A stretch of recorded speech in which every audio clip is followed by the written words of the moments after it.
जय हिंद। एक बार फिर से आप सभी का स्वागत है टारगेट यूपी परीक्षा पे। आज हम बात करेंगे यूपी ट्रिपल एससी के द्वारा केन सुपरवाइजर के 1182 पदों के बारे में। और हम ये भी बात करेंगे कि क्या कट ऑफ रह सकती है एजीटीए के मुताबिक, क्योंकि कुछ अभ्यर्थी ऐसे थे जिनका एजीटीए पेपर में कट ऑफ उतना अच्छा नहीं गया है, लेकिन अगर वो सही से तैयारी करें तो वो उनके लिए केन सुपरवाइजर एक बेहतरीन अवसर है। चलिए स्टार्ट करते हैं।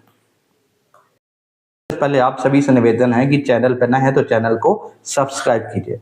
अगर हम बात करें यूपी ट्रिपल एससी के द्वारा केन सुपरवाइजर के पद पे, तो लगभग 42,019 पद पे अभ्यर्थियों ने आवेदन किया है। ये आरटीआई के मुताबिक मालूम चला है।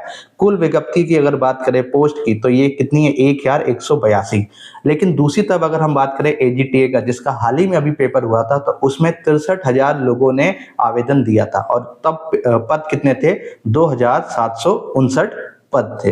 अगर हम बात करें जिनका एजीटीए अच्छा नहीं किया तो वो गन्ना पर्यवेक्षक में क्या कर सकते हैं, तो इस बात का ध्यान रखना पड़ेगा। कुल व्यक्ति 1182 पद है, मतलब एजीटीए के मुताबिक जो गन्ना पर्यवेक्षक है उसमें क्या है, आपके पद कम है। आवेदन कितने आए हैं, 42,019, जबकि एजीटीए में 63,000 थे। लेकिन यहाँ एक खास बात है कि यहाँ पर एक फिल्टर लगा हुआ है ट्रिपल सी सर्टिफिकेट का, क्योंकि यहाँ पर एलिजिबिलिटी जो है गन्ना पर्यवेक्षण में वो कितनी है, बीएससी के साथ साथ आपको ट्रिपल सी भी होना चाहिए, जबकि ऐसा नहीं था एजीटीए में। तो यहाँ पर सारे बच्चों ने आवेदन किए थे, तभी 63,000 लोग यहाँ पर आवेदन कर पाए थे। लेकिन बात यह है कि ट्रिपल सी सर्टिफिकेट इतना वो नहीं है, क्योंकि 3-4 महीने का ही होता है, तो बड़े आसानी से ये बन जाता है और बच्चे करके भी रखे हुए हैं।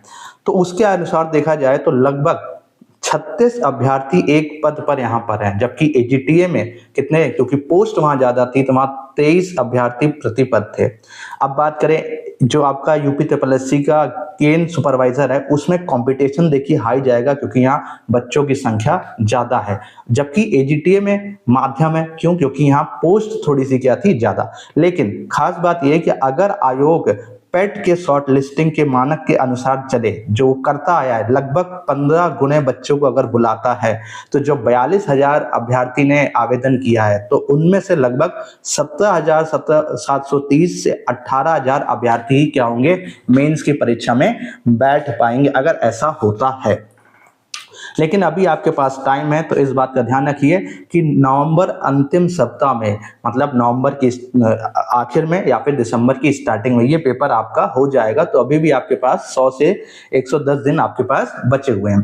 ध्यान रखने वाली बात है कि जो यूपी पेट के माध्यम से अगर आयोग बुलाता है, तो यहाँ पर दो सीन बन सकते हैं। पहला सिनेरियो ये कह रहा है कि 15 से अगर यूपी आयोग बुलाएगा, तो 15 से 20 अंक वाले अगर कट ऑफ जारी करता है, तो उसमें अभ्यर्थी कितने आएंगे, लगभग 18,000, जो कि ये बढ़िया अच्छी बात है। लेकिन मान के चलिए अगर वो सब लोग को बुलाता है, तो कट ऑफ अगर उसने जैसे कि एएसओ में किया था, एएसओ में क्या थी, 0, मतलब धनात्मक अंक भी हैं आपके, तो आप क्या कर सकते हैं, एलिजिबल है मेंस पेपर में। अगर ऐसा रहता है तो 42,000 अभ्यर्थी हैं, वो सारे के सारे पेपर देने के लिए पात्र होंगे।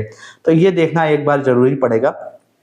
अगर हम लोग बात करें किसकी, एग्जाम स्कीम की, तो अगर एग्जाम स्कीम की बात करें तो एग्रीकल्चर कोर 65 प्रश्न का आपको देखने को मिलेगा, और यूपी स्पेशल कितना, 20 प्रश्न का मिलेगा, और कंप्यूटर आईटी में 15 प्रश्न, लगभग 100 प्रश्न आपको देखने को मिलेंगे केन सुपरवाइजर में।